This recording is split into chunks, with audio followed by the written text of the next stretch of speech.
Hello and welcome to Defense Diaries. I am your host, Bob Mata, and today is October 16, 2025. And as you'll notice, my beautiful and brilliant co-host will not be joining us tonight as she is feverishly working on us finalizing everything so that we can drop our remastered, rebranded Casey Tapes podcast, which has been pulled because we've upped the sound, we've enhanced it immensely. We're excited. We've rebranded it, and it's going to be dropping probably late tonight.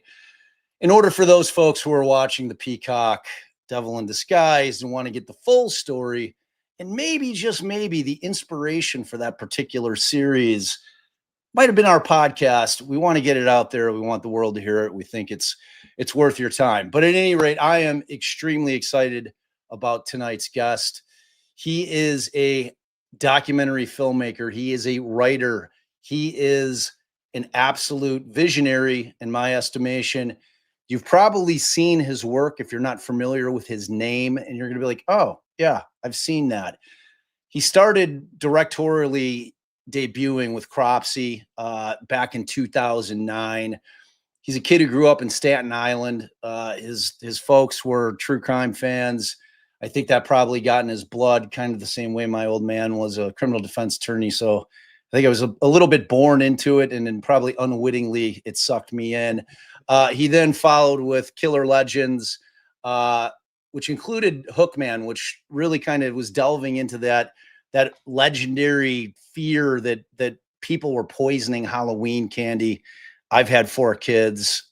There was never a Halloween where we didn't say, all right, dump the pillowcase. We got to go through your candy. I'd eat half of it. They'd get half of it back. It then went on into 2016, where he directed and produced The Killing Season for A&E, which was an 8-part series, which is fucking amazing. If you've never seen it, I've got a little bit of it queued up. It's one of the promos for it. I could play a minute of it for you. You're going to be sucked in because the work that he did on that is unbelievable. It's phenomenal. But he's also done Murder Mountain in 2018, which was Netflix docuseries about the weed industry out in Cali, The Sons of Sam, Descent into Darkness in 2021, which became a #1 watched Netflix series at the time of its release. And then, like most recently, he pivoted a little bit and got into the world of animals. And I know that we have a ton of animal lovers out here, but in 2021, he did The Loneliest Whale, The Search for 52, which was a documentary about a search for a whale that communicates at an unusual frequency. And that was produced by one of my favorite actors, Leonardo DiCaprio, and Adrian Grenier, which you may remember from Entourage. And then most recently, which I was just ragging him backstage, that I was surprised that this isn't in Chicago because we have a huge Ukrainian population out here, is Checkpoint Zoo, which is out there. It's premiering. It's premiered in a few towns already. Check your town. If you just go to the Checkpoint Zoo, if you just Google that, it'll bring you to the website and it'll show you when it's premiering in your town. It looks amazing. The concept is that Josh went over to the Ukraine in the midst of the Ukrainian and Russian war and dove into a subject matter which I don't know that anybody else on the planet would have thought about doing, which was all I think 5,000 abandoned animals in a zoo in war-torn Ukraine, and the incredible people that were making it their life's work to rescue those animals from that zoo who had been abandoned. And Josh was there for all of it. As you can imagine, if that doesn't make your hair stand on your arms, I don't know what will. But that's it. That's my long intro. He's been sitting there listening to me for long enough. Hey, welcome, man. I appreciate you being here, Josh. Hey, buddy. Thanks for having me, Bob. Yeah, man, I was excited. You reached out, and I think Joey Jackalone kind of made the intro for us. So I love that. You're right up my alley. Unwittingly, when I started digging into you, it was the case for me. I had seen several of your projects. I thought that they were all outstanding. So I was excited to have you on, man. And why don't you tell the people, like, right from the get? I know that you have started your own YouTube channel, which my people know. I go and check. You have, as we speak right now, you're at about 2,700 subs. You should have way more than that. I'm going to expect everybody will be dropping the link for Josh's channel in the chat intermittently throughout the interview. I expect all of you to go over and sub, because I do my homework. I'm gonna put it to you, and then I'm gonna go check to make sure that you guys subbed, because if you don't, then you get a tongue lashing from me. That's it. So why don't you tell us, before we dive in, why don't you tell us a little bit about your channel and what you're hoping to do over there? Because I know you've got a great show coming on tomorrow, but tell us about the channel, what your vision is, and what people can hope to find over there. Yeah, it's kind of interesting, because I think I came to this a little late in the game. I had, as making documentaries is so time consuming. So I had spent a lot of my time just trying to make my own documentaries. Yet at the same time, I think we're seeing a bit of a shift in what some of the streamers are doing. It's just, I always pitch like weird and interesting things. And so I try and get some of the streamers to sign up, and sometimes they go for it and sometimes they don't. Unfortunately, I think with the way true crime is going, they're not doing as interesting things as maybe they used to. So I want an opportunity to tell the stories that I'm fascinated about, that may be slightly more off center, that may, for whatever reason, be dangerous. And I want an opportunity to share those stories, because it's a bit frustrating when you sit there and you've spent years, like even the List case, like there's so much I know about the List case, and it takes a while to get on to Netflix and do the whole show. And by that point, you don't get that information out there, but people need to know when it's happening, whether it's whether it's, I don't know, there was a case that was just happening in Nassau County, Teresa Fusco case. I knew all about that case. Why? Because Maury Terry, who I worked with on The Son of Sam, he had done this crazy investigation about that case. So just, I'd rather go eliminate the middleman in some respects. I'd rather just speak right to everybody and tell the stories that I've always wanted to tell without the kind of gatekeepers. That sounds amazing. And for the record, weird off-centered shit, I'm your fucking guy. I'm right there for you. And you're right, though. It's frustrating. I'm a defense attorney by trade. I left to become a creator. I left the practice probably about 5 years ago. And kind of the things that are mainstream in terms of what most of the streamers, in terms of law tubers, are covering, they get big numbers, you get huge audiences. And then when I do the shit that really matters to me, like wrongful conviction work, which is totally so very important to me, Absolutely. and then I get small numbers, and it really frustrates the shit out of me. So I would love to team up with you on, if you've got concepts, man, and like, let's change the narrative, let's change the game, because those things that you're talking about are infinitely more interesting. And you're talking about things that haven't been beaten to death. I mean, it's like, how much shit can you talk about Karen Reed? You know what I mean? It's like, we all followed it in terms of law tubers, but to me, the story's pretty much run its course. I mean, when the thing goes to civil trial, I'm assumed that I will follow it, but that's going to be a long time in between. And there's a lot of fascinating stories out there that don't have any coverage, that deserve coverage and will really suck people in if they allow themselves the ability to go in and give it a shot and listen to something that maybe they haven't been exposed to or just have no familiarity with. So I'm your guy, man. Just keep that in mind moving forward. Well, look, it's so interesting. Like I just pitched the Aton Pates story, and I think we're going to get something on that. But the streamers also, they want to lean into the younger generation. So if it like if it happened before 1990, in their mind it didn't happen unless it's a major serial killer. And I'm like, wait a second, Aton Pates changed the world. This guy, this tragic story of a missing kid changed parenting forever. Yeah. Created a whole generation of parenting, and but not only that, you're talking about a false confession case, at least right now, with Pedro Hernandez. This is not some small podunk town. We're talking about a false confession case in New York City with a huge district attorney and a huge police chief. And to know that even a false confession can happen in New York City post Central Park 5 is crazy. It's crazy. I was like, oh, and it could never happen.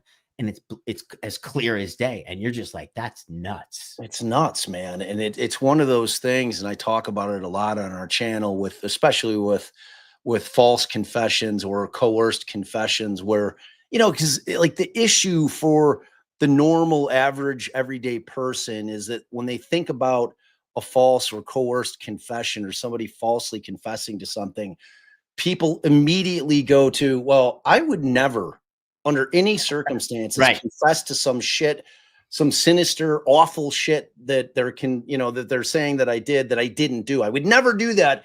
They just don't understand exactly how that read technique works. They don't understand read technique, of course. I'm glad you mentioned that. It's a whole thing, man. And it's like when you're in that room, and I always try to tell people, I'm like, I want you to think if you have very little or no interaction with law enforcement, I want you to think about the times and how you feel when you just get pulled over for speeding, how uncomfortable you would feel. Even though you've not done anything wrong, technically. You're not a criminal. It's like an ordinance violation. But people like that feeling that you have in that moment in time, and I want you to multiply it by 1,000,000. Yeah. And that's what it feels like in that room when they are coming at you, when they believe that you are a part of this crime and they are dead set on getting a confession from you.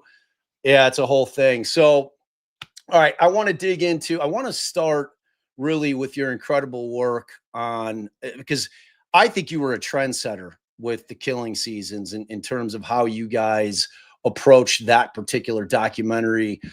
Obviously, with you being a New Yorker, like I know probably what your draw to that case was in particular, but what initially like really pulled you in and you decided, look, this is a story that I've got to cover?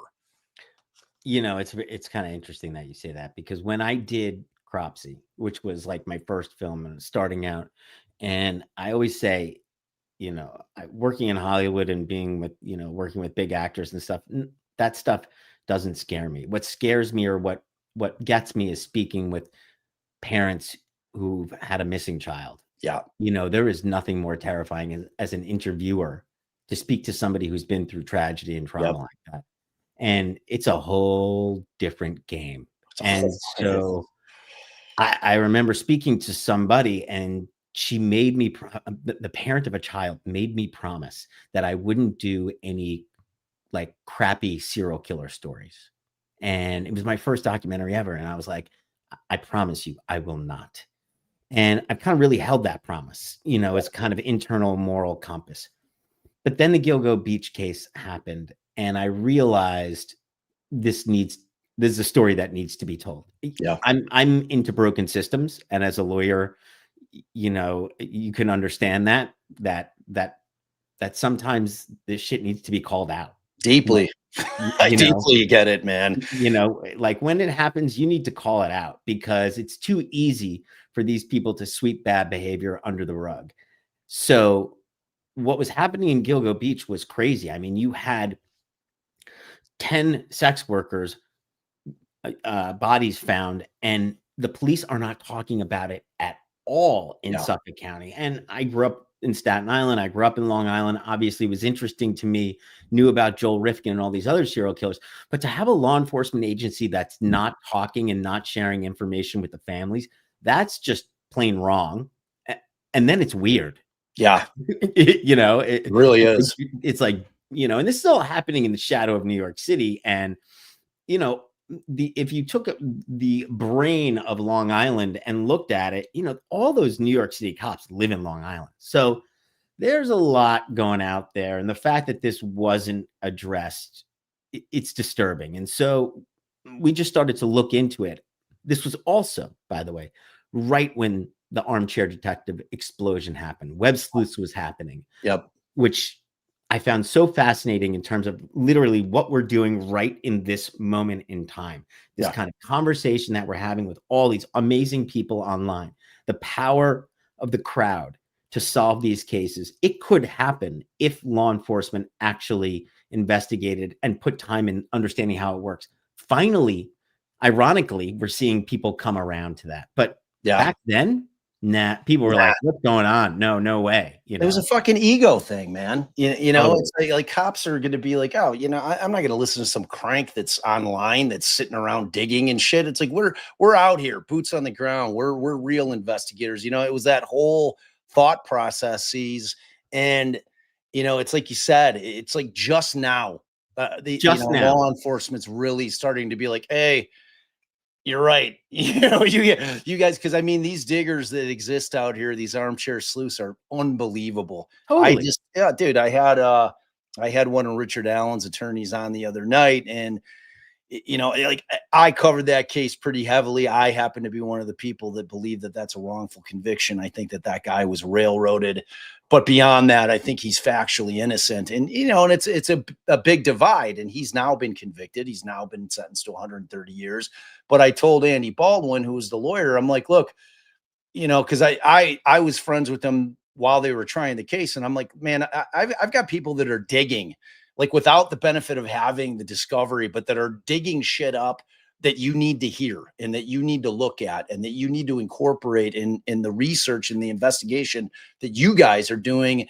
You know, and even with lawyers, it's kind of like, you know, it's like, okay, yeah, you send it to me, or I get so much shit. So I made them promise. So I'm like, if Richard Allen gets a new trial, you're bringing the sleuths in, man, because I'm telling you, the amount of information they compile in the speed in which they do so is breathtaking. I mean, there are just brilliant people out there online that just dedicate their time for not a dime, just because of a pure passion project, that are out there doing this work and that want to help, you know? So it's like, it's time for them to, whether it be law enforcement, whether it be attorneys, prosecutors, defense attorney, whatever, they need to realize that they have a resource at their fingertips that they're just now figuring out is there. So I hope, or they can't do it, or they don't know how to use the internet, or they, you know, they're just not savvy like we are. I mean, listen, these are guys who still pounded out, you know, hunt and peck on typewriters. You know, they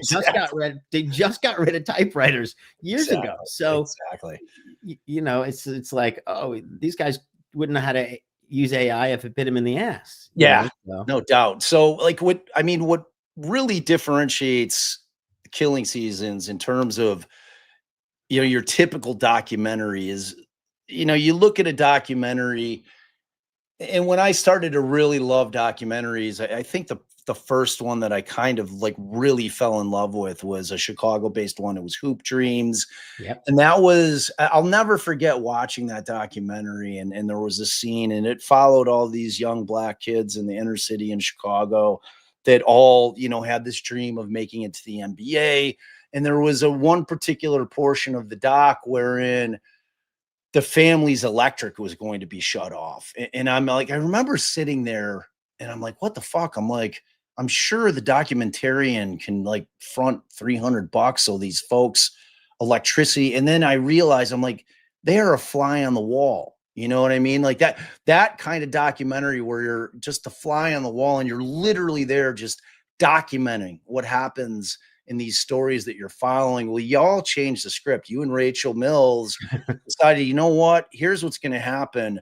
We're actually going to participate and investigate, and that's what we're going to document. Yeah. And it's mind-blowing, man. You guys did incredible work.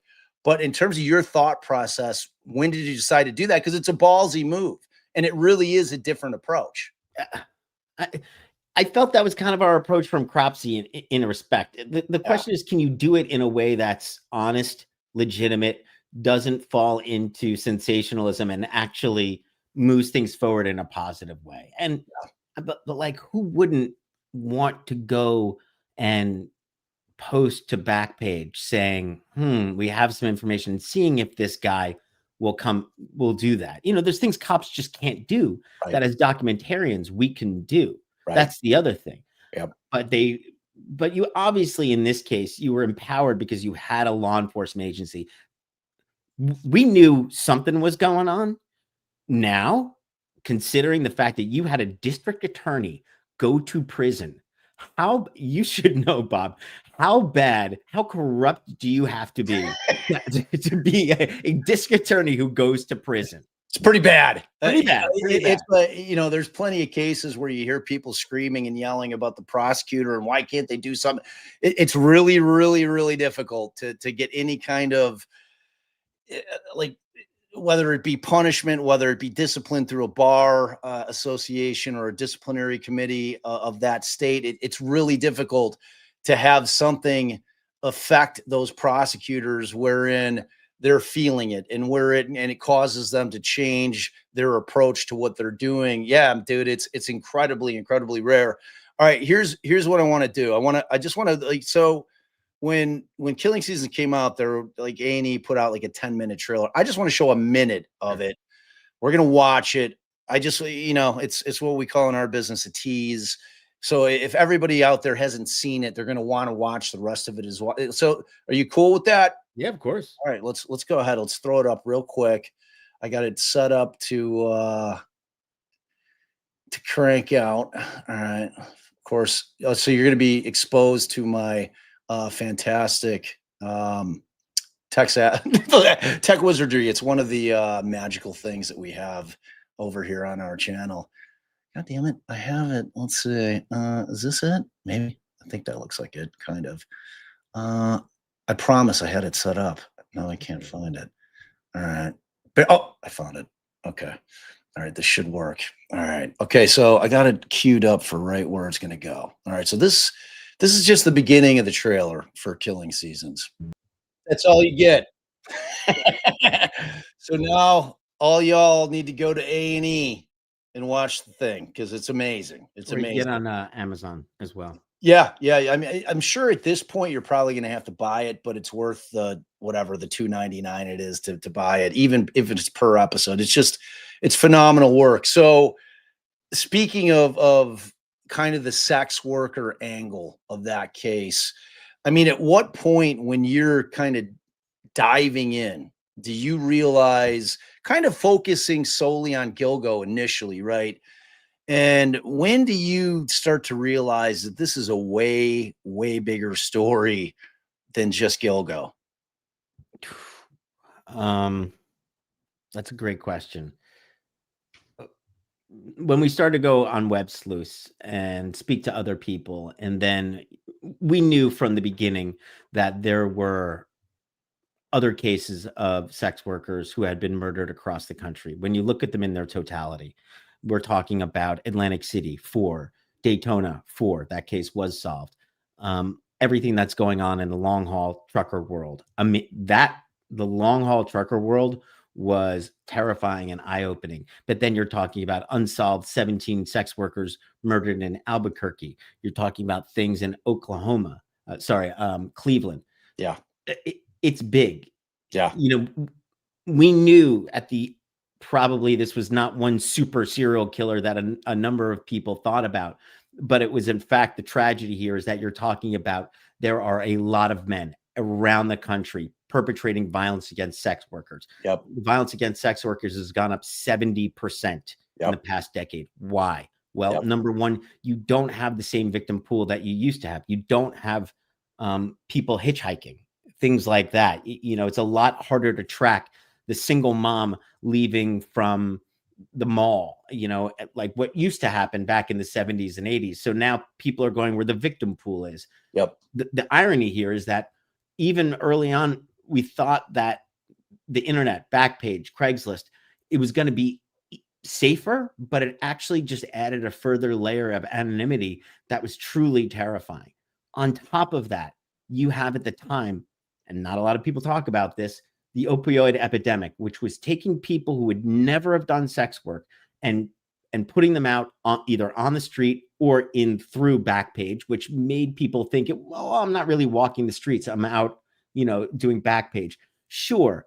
But it also lowered the barrier of entry, but it also, people didn't have that spidey sense because they were high, and that's a dangerous combination. At the same time, Robert Coker's book, Lost Girls, came out. I'm a true crime fanatic when it comes to books. Yeah. Like I know like everything, like we could talk all about it, whether it's mob, whether it's serial murder, etc. Lost Girls, I felt was really great. And he had set it up for us. But, the biggest issue, if Suffolk County had been talking and had been sharing information, I don't know that we would have done this case. But Suffolk County wasn't. Right. And it really just felt like somebody needed to step in.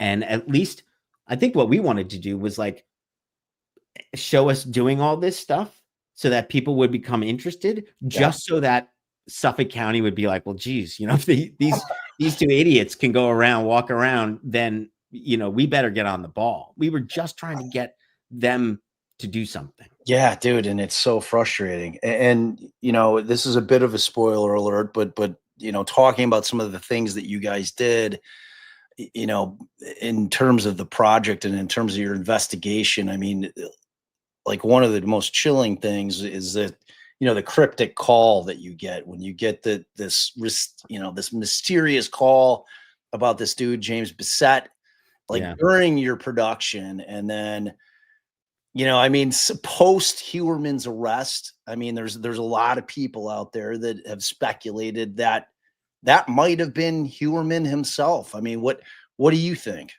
It's hard for me to say. I don't really know. I never believe all those crazy coincidences happen. So I'm not sure it was Heuermann, but I'll tell you one thing. And we're working on a podcast now about it.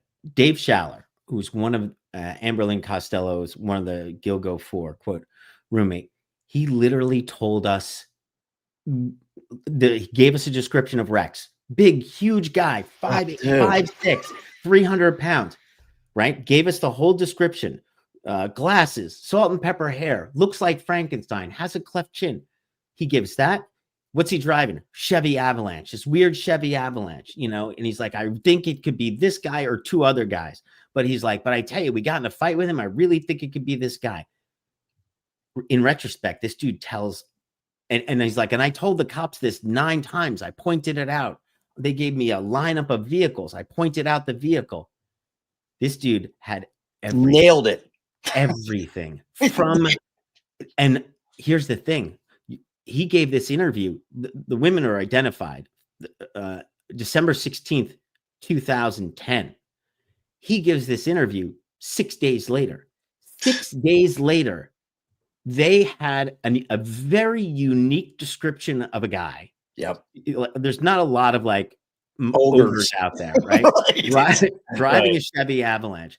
And then they also had, within maybe 3 months, Massapequa from this location, from numerous different, one girl's cell phone pings, another girl's cell phone pings. And if they say, well, we weren't taking any information from the FBI, doesn't matter. They also had they had numerous other ways that they got Massapequa. Yeah.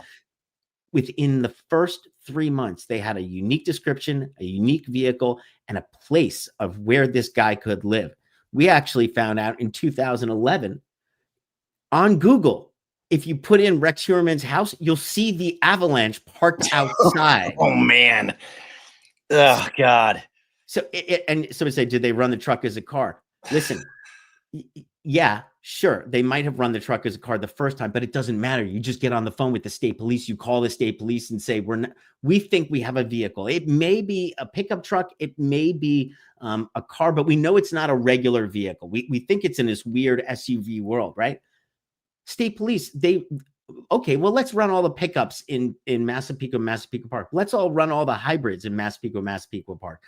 There's not a lot of 6'5" to 6'6" dudes who are 275 pounds riding this, have this. And who look like an ogre, like literally, And it says it right on the driver's license, 6'6", 6'7". Point is, I was just talking to Joe, and Joe says this all the time. We razz Joe. He's like, New York NYPD would have solved this in 24 hours. Guess what? He's right. They would have, and so the level of corruption, we didn't even know it back then. We're like naive. We're like, well, I hope now that they bring in this guy, things are going to change. Right. Yeah. I mean, there was a lot of that too. Like kind of person after person after person came in. And like when that probable cause, or, I think they called it a, motion for bail or denial of bail. I forget what you guys call it in New York. But it's essentially a probable cause affidavit where they laid out their investigation when they finally got Heuermann, under arrest. And I'm reading through it, and I'm reading this description that that guy gave. What's his name again? Dave Schaller. I just got off the phone with him 2 minutes ago. Dude, when needed to clear up some stuff. Oh my God. When Schaller, I'm like, holy shit. I'm like, they had nearly everything that they have now. They had back then.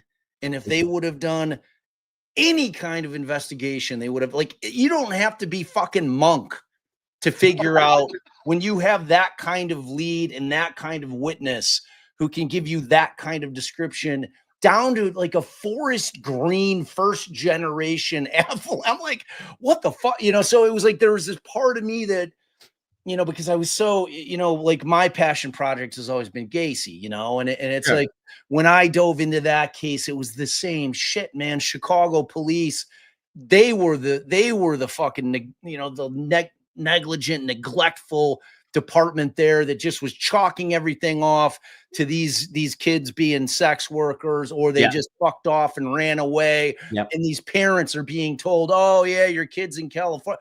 And they did no investigation, kid after kid after kid after kid that went missing. Yeah. And, when I started digging into it, and I started digging into the Chicago's investigation files, if you want to call it that.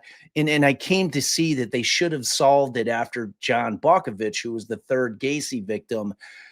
I literally put 29 of those deaths directly on CPD's head because they did nothing. It's like Des Plaines PD, which is a suburban PD department. They got the case solved in 10 fucking days. You know what I mean?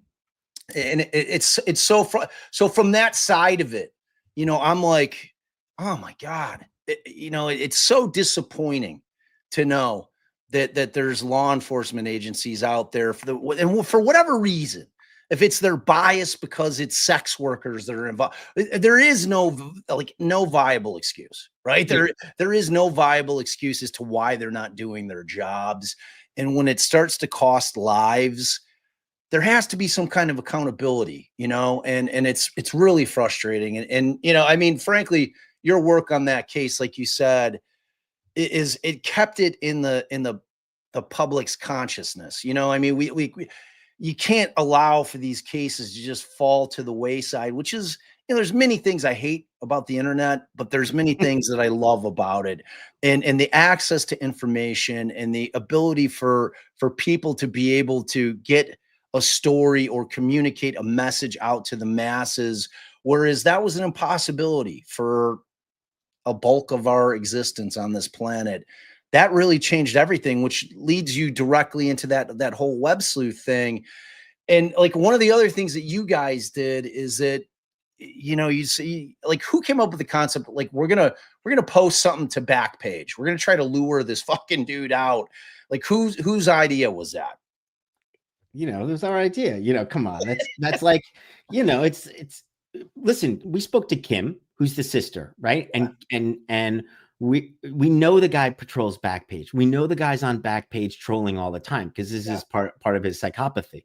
So it's like if he's trolling there, and we know, from my very first interview with Dormer, he's like, oh, he's watching you. He's watching the show right now. Like he's watching the program.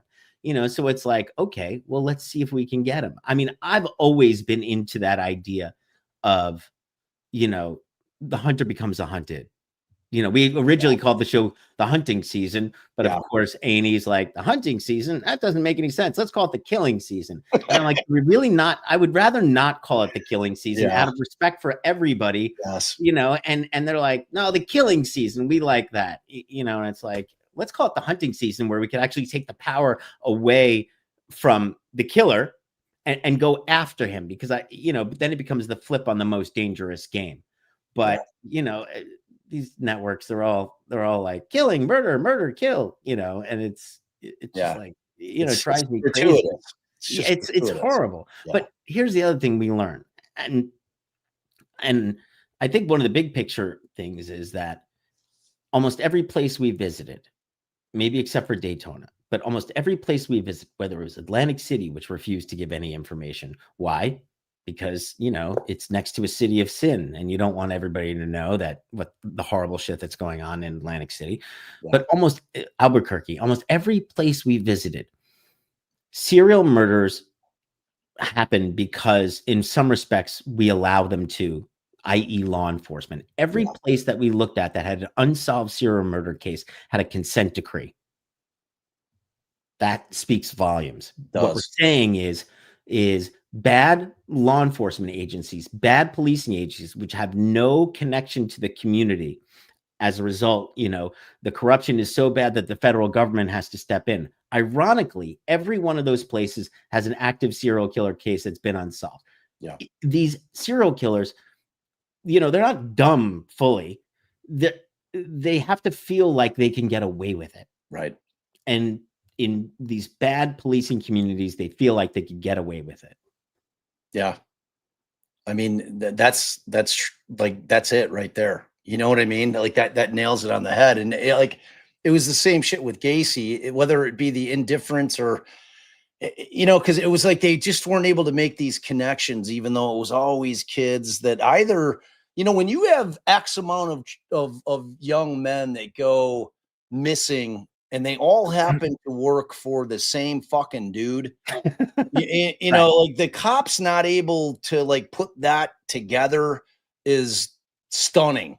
Absolutely. in a horrifying type of way. And, I mean, eventually they get him, but so I want to talk about when Heuermann finally gets nailed. Right. And like you had said, like you had doubts as to whether or not the case would ever get solved. Back then in 2016, I think that was a fair assessment based on the dysfunction of Suffolk County. It's like, I think that it was a fair thing to think. You're like, oh, well, if there was any other department in the world that was looking at this, I think it would get solved. But in the hands of these clowns, I'm not that confident that it's ever going to get done. But when he finally gets arrested in July of 23, what was your immediate reaction? Disbelief. Yeah. We had looked at so many different victims, so many different suspects, whether law enforcement suspects, non-law enforcement. We had been down every road. I didn't believe it at first, but it was very interesting. It was like I was listening to the news and they're like, I'm at the gym, right? And these texts start coming in at the gym. And it's like, rise and shine, buddy. I'm like, I'm already up. And they're like, I'm at the gym, and they're like, it's happening. It's happening. I'm like, what's happening? They're like, arrest is coming. And so I'm like, are you fucking kidding me? So like I sit down, I'm at the gym. I sit down and everybody starts texting me like it's happening. And then the news starts coming through. And first you would hear like, okay, he's an architect who works in Manhattan. And I'm like, okay, architect, maybe that's pretty good. The profilers thought he was a doctor or some kind of professional. Architect makes sense. Yes, we knew he worked in Manhattan. Anybody could work in Manhattan. Like everybody knew he was a commuter, So then when they said Massapequa, I'm like, oh shit, Massapequa. And then so like it starts to make sense. And then this video comes out from YouTube. And so by literally maybe 3.5 hours of sitting on the floor of the gym and not moving, I texting people back and forth. I'm like, okay. I'm like, Rach, we got to get the camera. We're going to Long Island. It's a 4-hour drive. We got to get out there and like grab the camera, drive to Long Island. Is this really happening? Is this really happening? And he looked good. He looked really good, and then I go back to Dave Shaller's interview and I start looking at Dave Shaller's interview, and Dave Shaller in this interview that's sitting on my files. It's like, yeah, 6'9", it was just like, it was bonkers. And, it was like, you wish it could have been a jinx moment, but we didn't get it. We didn't get it. And the question is why didn't we get it? And it's like, naively, we thought, well, there's no way he's going to go show his face at this girl's house and then come back weeks later. But guess what? He wasn't that smart. Yeah. And we thought the police would have definitely looked into this. I mean, that's where it lays ultimately, it's like, it's so frustrating, because it ultimately, in terms of the DNA from the pizza crust, the cell phone data, it's like all that shit existed. And like, that's stuff that when you're doing your investigation, like you don't have access, like you're not going to be able to subpoena cell phone data. It's like, but it's the stuff that existed for years that they just, for whatever reason, chose to not do, or just flat out ignore, which always like, and I kind of hate like drifting into the corruption angle on every single case. I agree because it's always like, oh, so no, it's not always corruption, Right. But it's like they make it almost impossible, they being the government and, specifically some law enforcement agencies, not to think that. You have to wonder, like, what the fuck is going on here? Like, what was going on here? Is there something deeper, more nefarious? Because like when you have that kind of trail of breadcrumbs that's just was right there for the taking, like that Schaller thing, dude. There's some reasons why we now know, which will be revealed, which actually have yet to even be revealed. We can talk a little bit about them here, but what people don't know is that behind the scenes, like it's even interesting, right? There's the DA at the time, DA Spoda and Richard Dormer, the police chief and the DA, they're literally having an argument about the number of serial killers publicly. First of all, you would never do that publicly because any defense attorney worth their salt is going to be like, even the DA and the police chief couldn't do it. Yeah. They're having an argument. Is this argument really about the number of serial killers? No.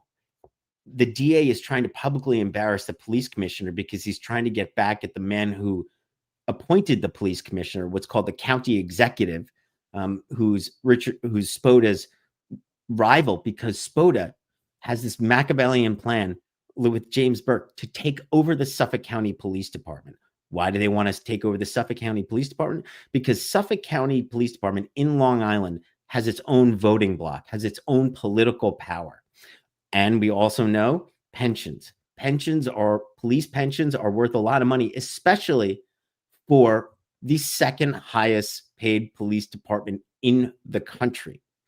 So, not everything is a conspiracy. And everybody's like, but weirdly enough, in this case, it's true. Yeah. And it goes even further than what is being talked about on all these shows. There was a coup going on behind this. And so that's what we're digging into in our most recent podcast.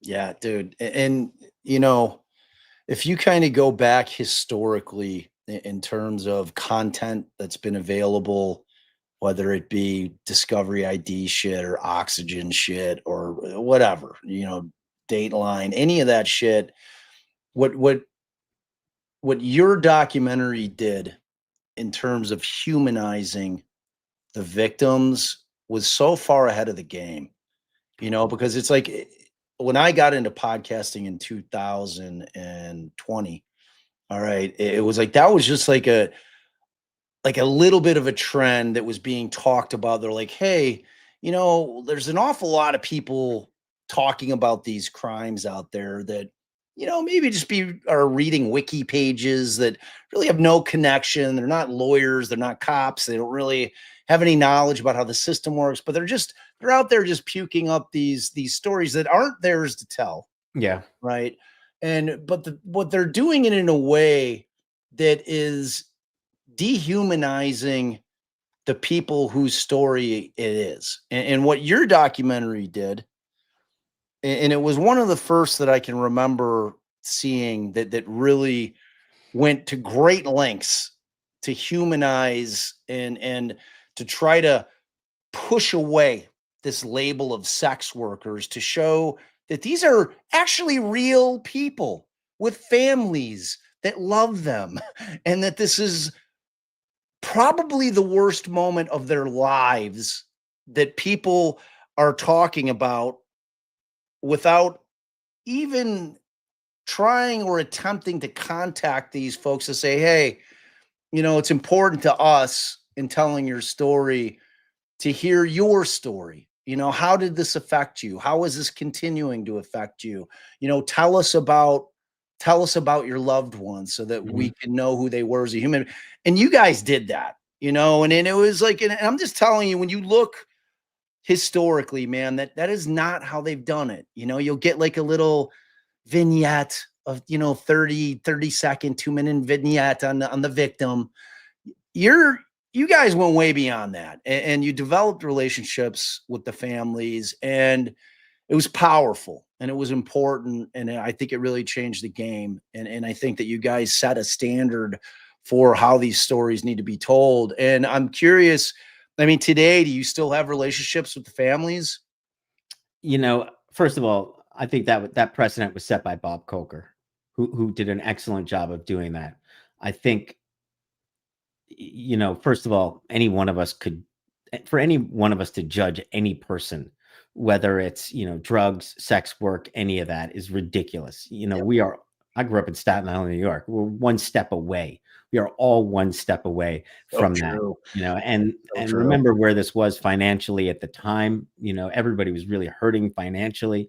So, and then opioids again, I don't care who you are, you could easily, become addicted like that. So first of all, we could all be like that. And, just, it was ridiculous. I was in touch with the families. I'll tell you what happened. Then everybody else kind of moved in. Yeah. And I didn't want to compete Yeah. with Netflix and this person and that person. Like, we did our due diligence, and I'm happy that we did it. And I'm happy that we helped people understand, like maybe the biggest moment for me is when I was at CrimeCon for the first time with Bob Coker, and I was talking to somebody outside, and this woman was like, these prostitutes, and then she like steps back, as sex workers. And I was like, hey, like, all right, man, like you can change the narrative a little bit. Because nobody grows up wanting to be a sex worker, All right. Yeah. So, That's no one's wish list. That's no yeah, one, like, no one's like, yeah, you know what? I wanna be a yeah, sex worker. That's the big plan, and it's like you said, man, and it's so true. We're one bad day, totally. like all of us. And I was on the criminal side of it, and and I dealt with these people, these human beings, in a way that prosecutors never know these folks that I'm dealing with. And I talk about it constantly. I'm like, look, the mental health issues, the addiction issues are the impetus of probably 90% of the shit that people do in terms of breaking the law. And like trying to humanize my clients with prosecutors has been a nightmarish uphill battle, where I felt like I was just banging my head against the wall over and over and over again. And I'm talking about like just trying to work out a deal, Yeah, wherein like there was no question whether or not my client did the crime. The question was, this is a 19-year-old kid and this is his fucking backstory, and this is how he landed in this courtroom and on your docket, and it matters. Can we try to figure out an alternative to throwing a felony on this kid and ruining their lives? Can we maybe acknowledge the fact that there's addiction issue here, and maybe that's the approach we take, or they're suffering some, there's some mental illness going on. Can we acknowledge that and maybe treat that as opposed to throwing them in a prison? You know what I mean? And Yeah. it's like, dude, it's so frustrating, man. This whole, like, I love law enforcement. I'm totally pro law enforcement. If I wasn't a documentarian, I would probably be in law enforcement. But it's like, come on, community policing, and with these women, guaranteed. Yeah. What are we talking about? 1 in 3 women sexually abused. It's not their fucking fault. It's it's a whole bunch of dudes whose fault it is more than anything. That's the real problem that they're not talking about, is all the, the parents, of course, but also the men in their lives, whether it's the uncle or the Romeo boyfriend, and these women have a responsibility, and I think they understand their own responsibility. But let's talk about all the shit that happened as children and all that stuff. And you look at it, but that's fucking hard though, man. It's like, women have had to deal with this bullshit where they want to come forward, or they're afraid to come forward because the men in power don't believe them, or they challenge them, or they they'll say that somehow, they caused it to happen by how they dressed or some bullshit.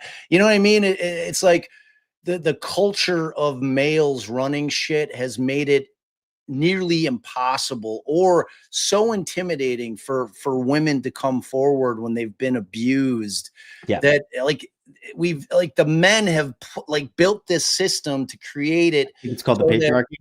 Yeah, dude, it's like, and I'm fucking over it. Like everybody on my channel knows, I'm ready for women to run shit, because dudes have done it and we done fucked it up. I don't like the way shit's run, and I'm all about women running shit.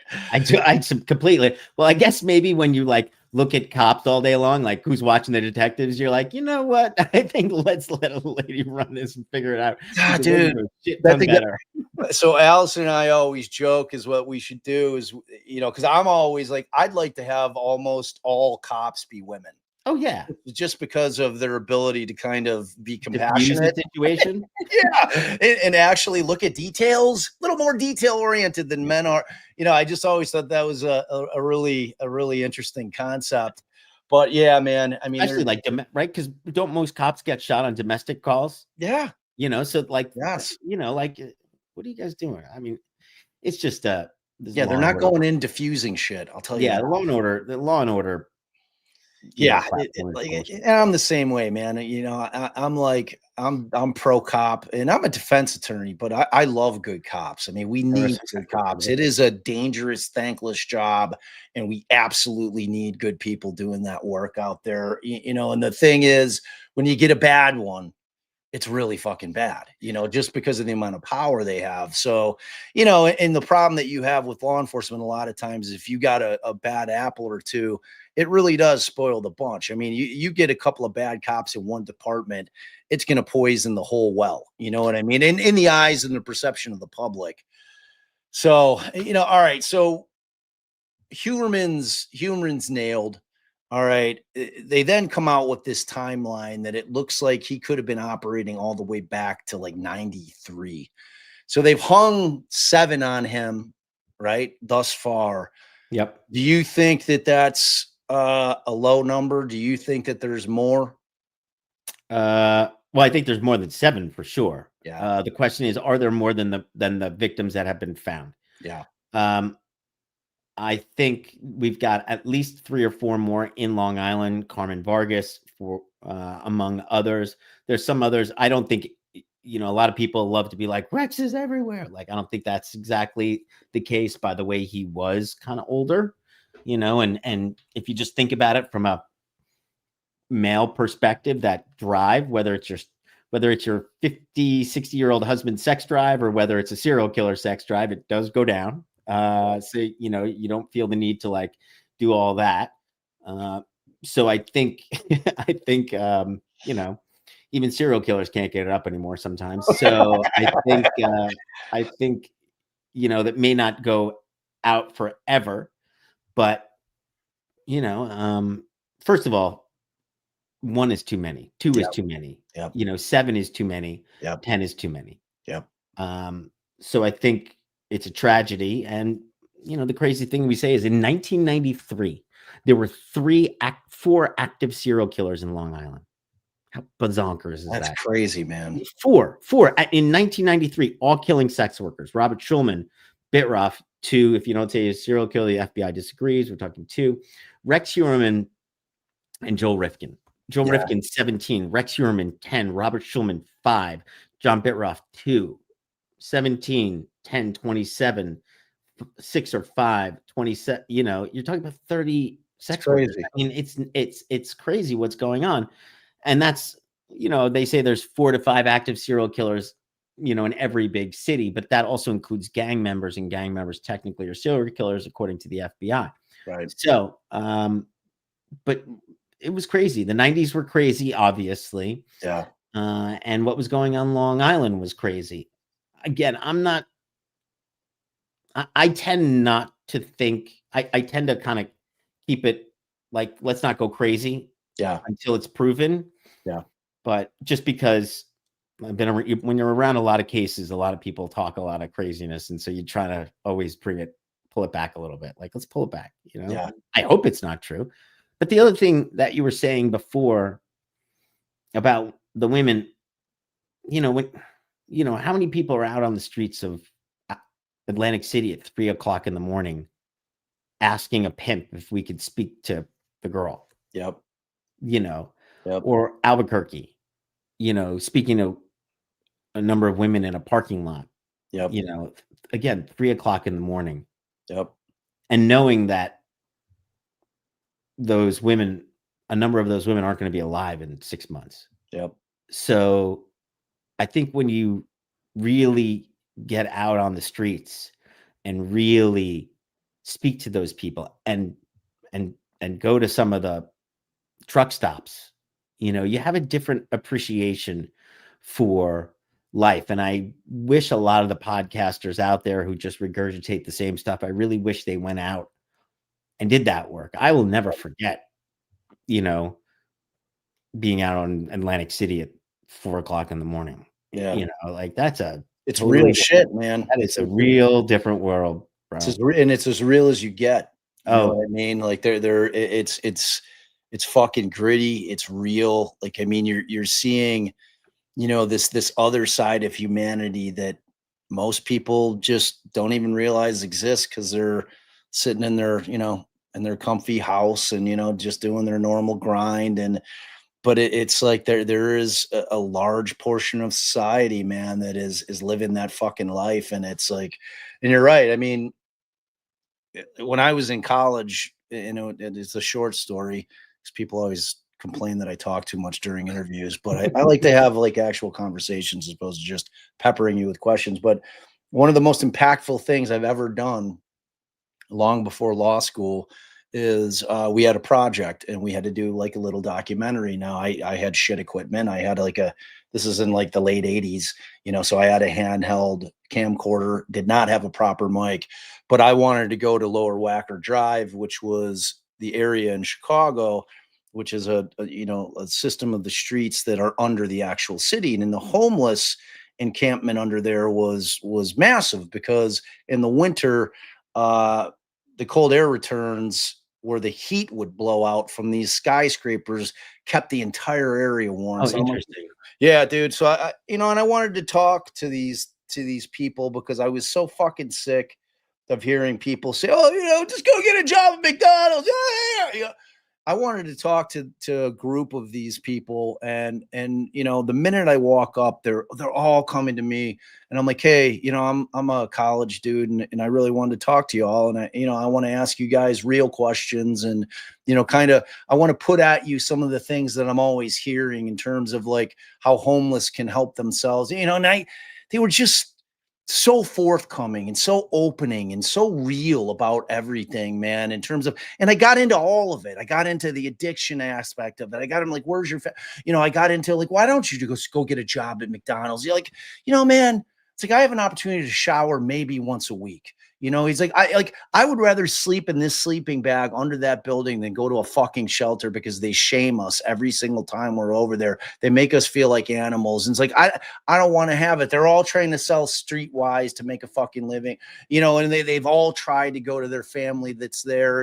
And if it's addiction or whatever it is, they fuck it up and then they're back on it, and it's like, it was so compelling, man. And it was so eye-opening, and it was so real, and it's a thing that at this point happened 30 plus years ago, but I'll never forget it. And it changed my view on everything in terms of just the humanity of it all, and just the lack of humanity that so many people have because they just don't do the things that you're talking about doing. And they don't know that it exists in the world other than what they see on a fucking TV show. They watch, Law and Crime SUV or SVU or whatever the fuck it's called. And they're like, oh, that's what their scope of knowledge is about the reality of it. So, yeah. All right, I'm off my soapbox. So so what do you got coming up, man? So you got Sinister, you got your channel. We got Sinister on now. Pitching a few projects, probably looking at the Eitan Pates case. Hopefully, we're looking at, I always have my horror stuff, so we're looking a little bit into The Exorcist. There's actually a serial killer who is supposedly in The Exorcist, so kind of going in and looking at some cinematic lore and kind of breaking that apart. But I'm very excited to we also have Checkpoint Zoo, so somebody mentioned us in terms of an Oscar conversation. We got a headline that said Oscar contender, so now we got to take that as far as we can go. I love that for you. It looks beautiful. I can't wait to see it. It's just a story that you don't see somebody doing. It's it's like the concept of how did you come up with that content? Were you just thinking what do they fucking do with a zoo? What made you think of this is something that I think would be fascinating? There was a front page article on, I had done another film on whales, the search for a whale, and that's, search for whales. It's like as America as they come, Moby Dick, right? Yeah. So, and that's actually on Netflix. It's called The Loneliest Whale, and it's actually coming out on Friday on Netflix. So I always want to do another. I like true crime. I go really dark, and then I need a kind of palate cleanser. I need something give clear out the cobwebs or all the darkness, because you can only do so much of that. And so the war comes about, and I read something on the front page of the New York Times about this chimp who had escaped from a temporary zoo, who had come from another zoo. And this is in Kharkiv, which is the second largest city in Ukraine. It's only 30 miles from the Russian border. And the chimp had escaped from his temporary zoo. He had been in another zoo that had gotten bombed horrifically, so badly that they had to move all the animals out. And this escaped chimp was walking through the middle of Kharkiv Square. It's called Freedom Square, in the middle of this big city. And I was like, okay, here's this chimpanzee's walking through the middle of Freedom Square. He's looking for his freedom while the Ukrainian people are looking for their freedom. This was 4 months after it was being bombed. And it was it's right there. But then there was also a piece of video. And as the chimp is walking across the square, you see all these people watching this chimpanzee, and they're all smiling. And these are people who are getting bombed day and night. They don't know if they're going to survive from one day to the next. So the idea that an animal can make people in their worst situations feel better and just break them from the fog of war, it was just fascinating to me. I mean, you know how you feel when you have a bad day, you go home and you hug your dog. So, and then I literally 2 seconds later, I found the place that had been bombed was called Feldman Eco Park. I put Feldman Eco Park into Google. I called them up literally on the phone. I was like, I'd like to make a documentary. They're like, we don't speak any English. I was like, okay, can someone call me back? And so this dude calls me back the next day. He's like, we would appreciate you very much making a documentary about, Feldman Eco Park. He goes, would you like me to send you a piece of footage that went viral? And I'm like, yeah. So he sends me this footage of this kid taking a video of himself. And the kid's driving a Sprinter van, and he's going, it's the 2 months into the war, and we're rescuing all our friends. and he shows the back of the Sprinter van, and in the back of the Sprinter van, it's full of kangaroos. Wow. And That's fucking it's awesome. the best. It's like, oh man, it's the cutest thing you've ever seen. And it's Yeah. like, is this the rest of the footage? And he's like, I have so much more footage I will send you. And so the dude just started sending me footage, and it was Oh like, man. I just put it together. And then I went out to Ukraine. You know, I went out to the war. It was pretty hot. I wore one of those flak jackets and the helmet, and bombs You were going in the off. shit, man. You were in the Yeah. shit, bro. Dude, yeah, I have to tell you, you're a credit to humanity and your work. No, truly, man, and your work is really important. No, You thank know, you. you tell stories that others don't tell. Big fan of your work, and bigger fan Same of your here. humanity, because without that, you're not doing the shit that you do. You know what I Yeah. mean?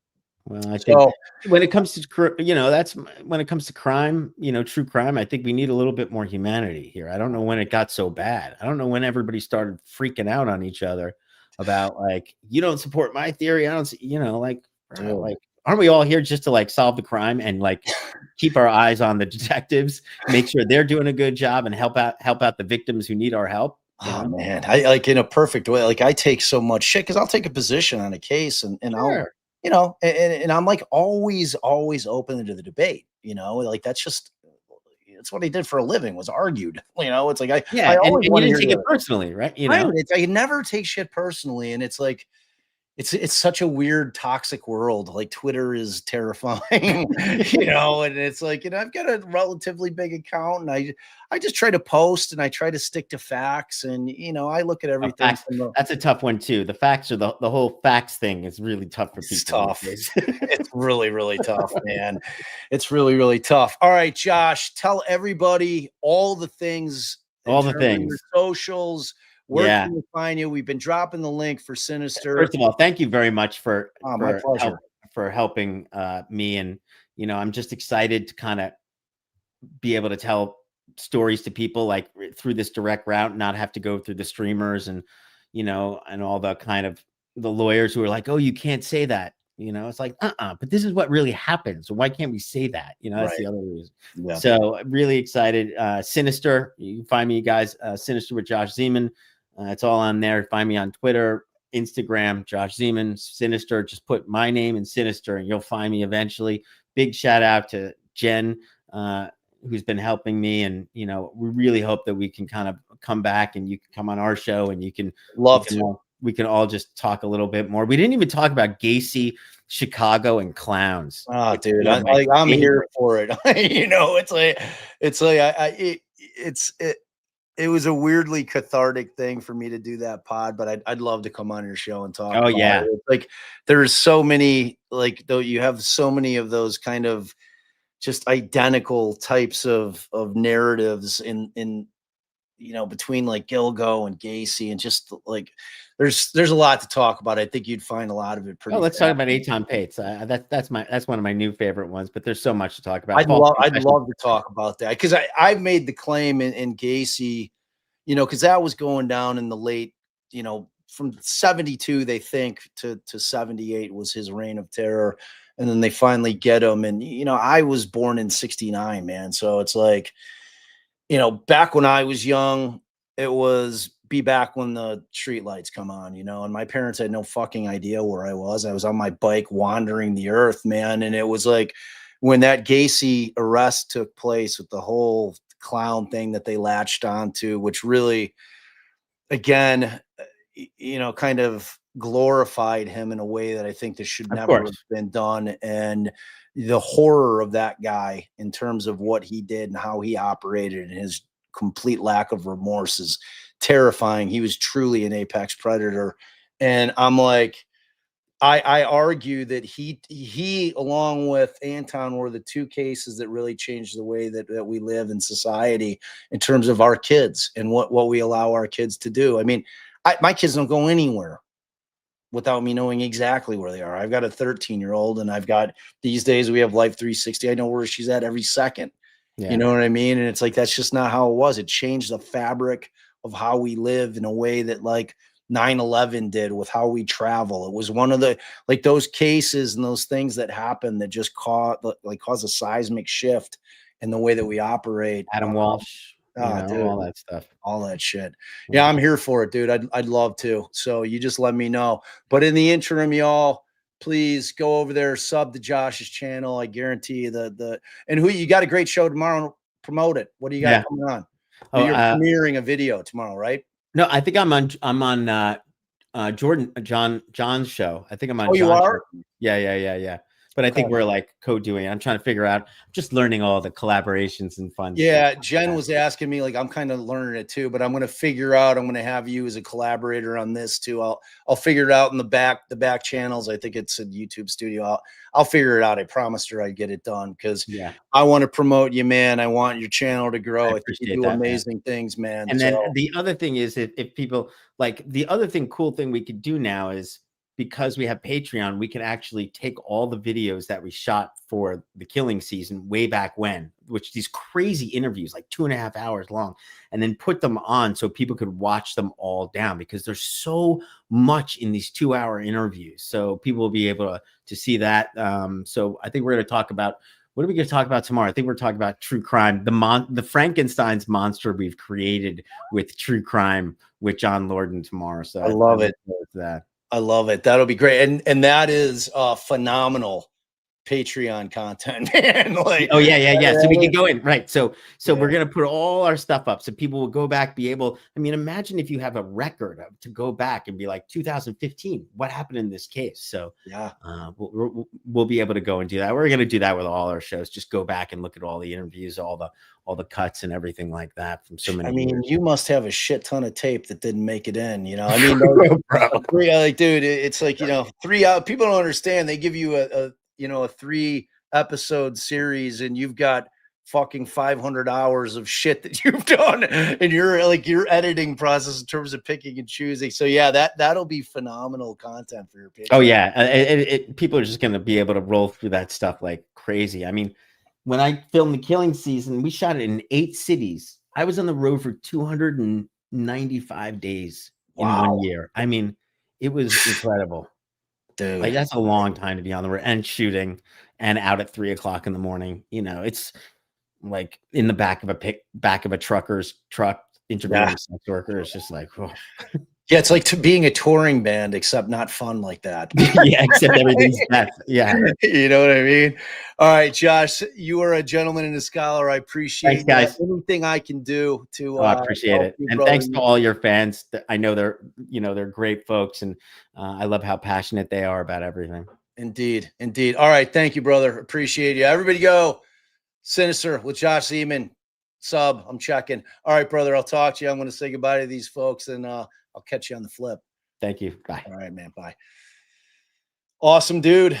I'm really glad. I've got to give my love to Joey Jackalone. He made the intro. Because it was unbeknownst to me that I had watched several of Josh's projects and thought they were phenomenal. So I was really excited to have him on. And he's obviously a wonderful human being. Like, everything that I said to him, I meant, in terms of he's just one of those guys. We need guys like that in the world. Who's willing to understand the humanity of it all. So we need dudes like him. So all right, let me got a little love here. Boris, the killing season was good, brought much needed attention to the list. Yes. And thank you so much, Boris. Isabel, family hug. I love that. Welcome. I know you've been fam, but I love that you came back. Boris with another $5. Appreciate that. The corruption in that area was insane. They just didn't care. I mean, it's hard to think anything other than that, right? I mean, it's like when I was talking about the bail application, I was like, holy shit, you had all this shit, man. I'm like, somebody do the job. Thank you, Boris. Lieutenant Detective Teletubby, member for 3 months, going to listen right after this tonight. Love it. And thank you for being a member, Lieutenant Detective. And then Sinead, long time, 15 months, ride or die. Yay. Appreciate you so much. Oh, and another, talk about an OG. Look at that. 24 months. Shannon loves Connecticut. Look at me, the OG. I'm always looking at you, girl. You are Definitely an OG. I'll never forget when I first got in the game. I think it was at CrimeCon. That's where I first ran into Shannon. I knew her from the channel. She was in the chat, and you're a phenomenal human being, and I beyond appreciate how much you've supported us since the beginning. Since the beginning, it was really pre YouTube days. So it's like you are an OG. So we love you, Shannon. Thank you. Thank you for your constant support. NJ Kathy, thank you so much for that $5 dono. We really appreciate it. It means a lot to Alice and I. And then finally, last but definitely not least, JD, $10. Thank you so much. Great chat. I enjoyed it. I hope you all did too. Hopefully, I'm not going to see a bunch of comments about how much I talked. And I mean, at this point, you guys know I'm trying to have conversations, and it's not strict Q&A. It's to me, it's just more interesting, that format. So, and it's my channel. I'm going to do what I want to. So my last announcement, we wanted to do the Scott Peterson thing today. We're working feverishly to put our rebranded Gacy tapes out there. I am going to have a huge ask for all of you, whether you sub to the old one, which we've pulled, and we've remastered the sound, we've rebranded it. It's no longer called the Gacy tapes. It's going to be on its own feed. And if everybody starts watching the Peacock thing, I'm begging you, please, for the love of God, go listen to my podcast on the Gacy case. There is nothing like it. I am pretty secure in saying that I believe that this project Peacock is doing is based almost exclusively on my podcast. So I'm really excited about it. We are looking to drop it. It is called, actually, you know what? Let me just throw this up if I can find it. It is called Buried. And that's not to be crass. It's kind of a double entendre. Let me show you. I put up a picture of the art, but we've got the actual full-blown art. Let me see if I can find it. Okay, so here it is. I'm gonna blow this up. This is the cover art. I'm gonna be promoting it on Twitter. In terms of getting us into the algo for Spotify or Apple or wherever you listen, it makes all the difference in the world that you subscribe to the channel. And because we don't have millions of dollars to market it. We are not Wondery. We rely on you. We have, nearly 60,000 subs.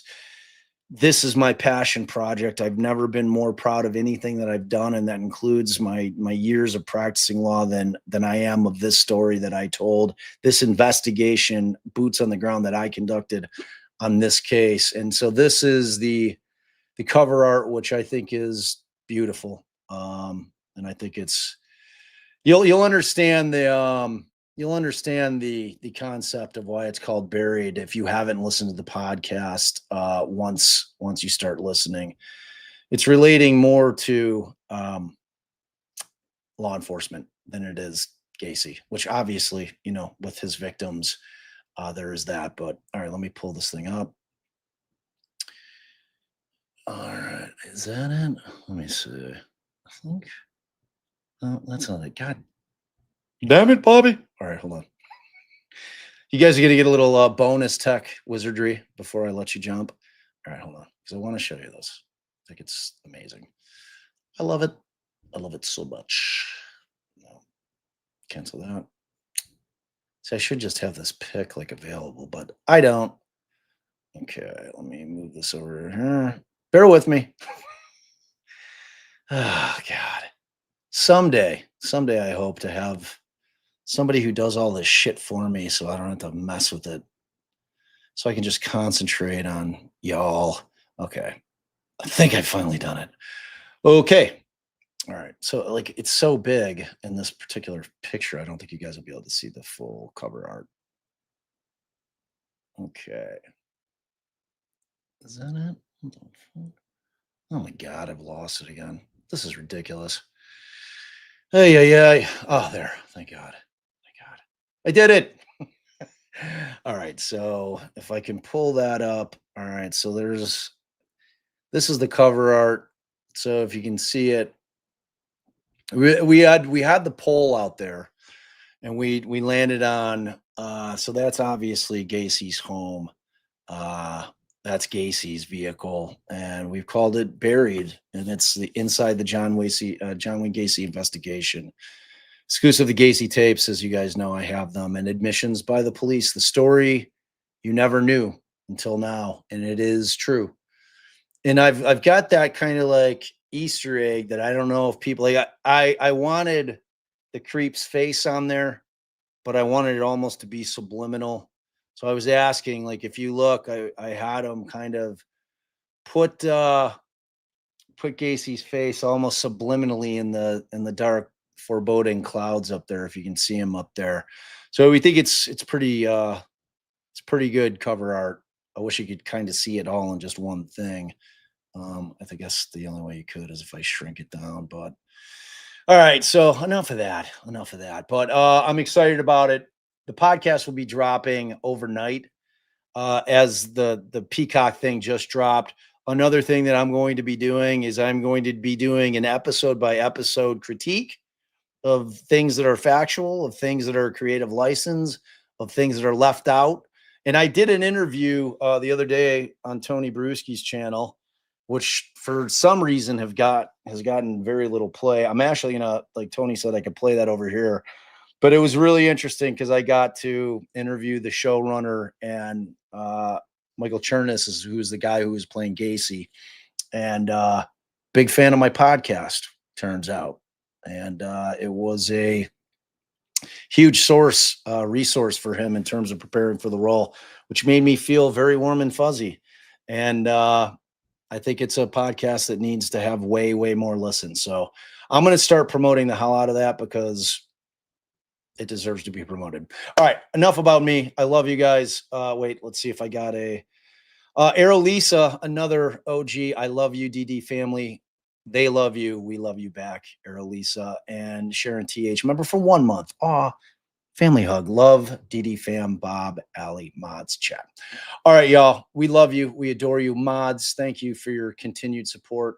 We really, really appreciate you so, so much. I don't know if Mandy's in here. I don't even know if Tracy's in here. Tracy, per usual, is here. I love you, Trace, so, so much. Thank you for everything you do.